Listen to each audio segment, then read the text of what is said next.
Bienvenue dans cette nouvelle capsule. Toujours dans un souci de passer du nuage à l'éclaircie, je vous propose comme sujet du jour la loi de l'attraction. Lorsque l'on parle de cette loi de l'attraction, on entend souvent dire « Tu verras, c'est génial, il suffit de demander ». Tu demandes à l'univers ou au futur, tu valides ta demande. Ah, et n'oublie pas qu'il faut avoir des pensées positives. Si cette loi était aussi simple, il ne serait pas nécessaire de faire une capsule et bien des personnes verraient leurs souhaits se réaliser. C'est vrai qu'il suffit de demander, mais cette demande doit suivre une procédure structurée et le premier détail est que ce genre de pensée positive ne fonctionne pas dans le cadre de la loi de l'attraction. Ces pensées sont juste agréables. Malgré ces pensées agréables, on s'imagine que notre ciel va s'éclaircir et que nous allons obtenir ce que nous avons souhaité. Mais bien souvent, le ciel s'assombrit, se couvre de plus en plus, voire encore plus. On se demande alors où sont ces choses que nous avons souhaitées. Ce dysfonctionnement nous sort par les narines, puis par les oreilles, pour en finir avec notre certitude que cette loi de l'attraction ne fonctionne pas du tout. Alors, pourquoi n'a-t-elle pas fonctionné ?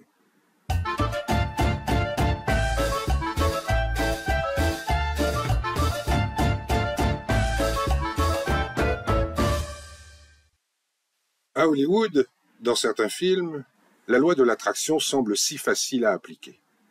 Mais dans la vraie vie, c'est une autre histoire. Alors, voyons en détail le mode d'emploi de cette loi de l'attraction.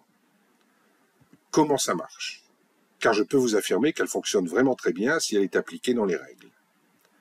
Tout d'abord, elle fonctionne en deux étapes bien distinctes. Certes, il faut avoir des pensées positives, et je vais détailler cet aspect ensuite. Mais aussi, il faut passer de la croyance à l'évidence. Donc, les pensées positives. Dans le contexte de la loi de l'attraction, une pensée sera positive au sens grammatical du terme. Elle doit avoir une tournure positive en opposition à la tournure négative. Par exemple, si l'ambiance à mon travail ne me plaît pas, ne pas penser « je ne veux plus travailler pour cette entreprise », mais plutôt « je veux travailler pour une entreprise agréable et idéalement avoir des images en tête de cette entreprise ». Si votre entourage vous déplaît, ne pensez pas « je ne veux plus avoir de gens négatifs autour de moi », mais plutôt « je veux des gens agréables autour de moi ». Ou encore « je ne veux plus être seul, mais je veux être accompagné ». Et la pire phrase que j'entends parfois, c'est « je sais ce que je ne veux pas ou ce que je ne veux plus ». Quelle importance de savoir ce que l'on ne veut pas par rapport à savoir ce que l'on veut. Pour comprendre le fonctionnement de cette loi, il y a trois principes de base à connaître. Tout d'abord, l'univers ne connaît pas la notion de bien ou de mal. L'univers ne connaît que la notion d'équilibre. Et notre cerveau limbique ne connaît pas la négation.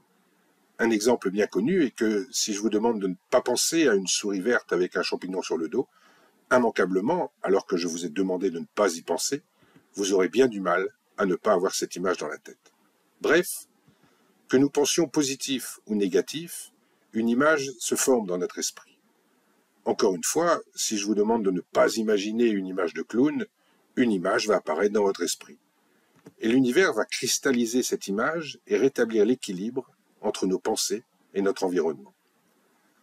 Voilà pourquoi il est très important de ne pas penser à ce que nous ne voulons pas. Prenons un autre exemple.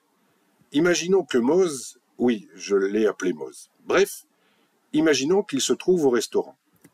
Il appelle le chef, qui arrive, et Mose lui dit tout simplement qu'il ne veut pas de hot-dog.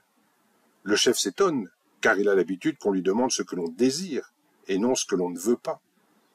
Une autre règle de la loi de l'attraction est qu'il va falloir éliminer tout doute de nos demandes.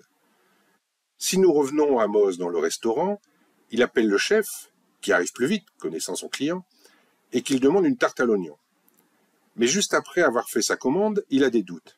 Est-ce que je vais bien la digérer ? Est-ce que je vais pas avoir des maux de ventre ? Est-ce que je vais pas avoir mauvaise haleine ?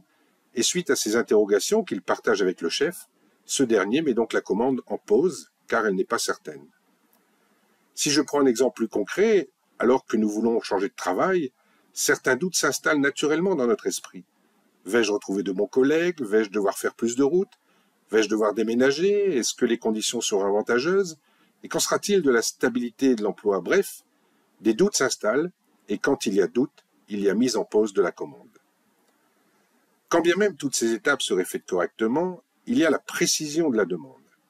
Imaginez Mose qui rentre simplement dans le restaurant en disant simplement « j'ai faim ». Immanquablement, le chef, qui a accouru, lui demandera ce qu'il désire. Voilà pourquoi demander à être simplement heureux ne suffira pas à obtenir ce que l'on veut. Et dans le cadre de nos demandes précises, il faudra éviter d'employer des « j'aimerais »,« je voudrais »,« je souhaite », mais plutôt des « je veux » et « je sais ». Mais là encore, ça ne suffit pas, car il manque toujours la deuxième étape qui aborde la notion de se focaliser sur la finalité des choses et non sur les étapes à franchir. Pour illustrer ce point, je reprendrai un exemple que j'ai rencontré en conférence. Une personne me dit « J'ai souvent demandé de gagner au loto et ça n'est jamais arrivé. Est-ce que si j'applique tout ce que vous venez de me dire, je vais gagner ?» Je lui demande alors pourquoi il souhaite gagner. Que fera-t-il avec cet argent? Et il me répond qu'il s'achètera probablement une maison si la somme est assez conséquente, mais en tout cas, il s'achètera une belle voiture. Et je lui dis alors, pourquoi ne pas vous focaliser directement sur la voiture et laisser le soin à la vie de vous organiser ça sans être obligé de passer par un gain au loto? Donc pensez à vous focaliser sur le résultat final et laissez la vie faire le reste. Donc cette deuxième étape consistera à passer de la croyance à l'évidence. En quoi ça consiste? Imaginez que vous ayez une terrasse et que vous voulez l'agrémenter d'un set de patio. Vous allez sur Internet ou en magasin, vous allez trouver le set idéal et vous allez le commander. Une fois de retour chez vous, quand vous allez regarder votre terrasse, vous allez imaginer le set de patio et le voir, et même en profiter alors qu'il n'est pas encore là. Vous allez vous imaginer en train de prendre un verre au soleil, en fin de journée, et vous allez savourer ce moment de plaisir alors que le set n'est pas encore là. Dans votre esprit, vous ne croyez plus qu'il va arriver. Pour vous, c'est une évidence, et vous l'avez déjà intégré dans votre vie, alors qu'il n'est toujours pas là. Eh bien, c'est exactement ça de passer de la croyance à l'évidence. Ne plus avoir aucun doute que votre demande va se réaliser, quel que soit le temps que ça va prendre. Laissez le temps au temps pour organiser les choses afin de rétablir l'équilibre entre votre environnement et votre état d'esprit. N'oubliez jamais que la capacité qu'a la vie de vous apporter de belles choses est directement proportionnelle à la confiance que vous lui accordez, et que de croire en l'échec est suffisant pour lui permettre d'exister. Alors que vous pensiez réussir ou échouer, la vie vous donnera raison dans les deux cas. Je vous donne un petit exemple pour vous entraîner. La place de stationnement. La prochaine fois que vous devez aller en ville, ou au restaurant, ou au cinéma, avant de partir, ayez la certitude que vous allez trouver un stationnement tout près de l'endroit où vous voulez aller. N'ayez aucun doute à ce sujet et agissez en conséquence. Ne vous stationnez pas loin en vous disant que vous ne trouverez pas de place. Vous pourriez être surpris de l'efficacité de cette pensée pour une chose aussi simple, alors imaginez l'appliquer à l'échelle de votre vie. Et pour conclure, je reprendrai les paroles d'un grand physicien. Tout est énergie et cela résume tout. Mettez-vous sur la fréquence de la réalité que vous voulez obtenir et vous ne pourrez qu'obtenir cette réalité. Il ne peut en être autrement. Ce n'est pas de la philosophie, c'est de la physique. Albert Einstein.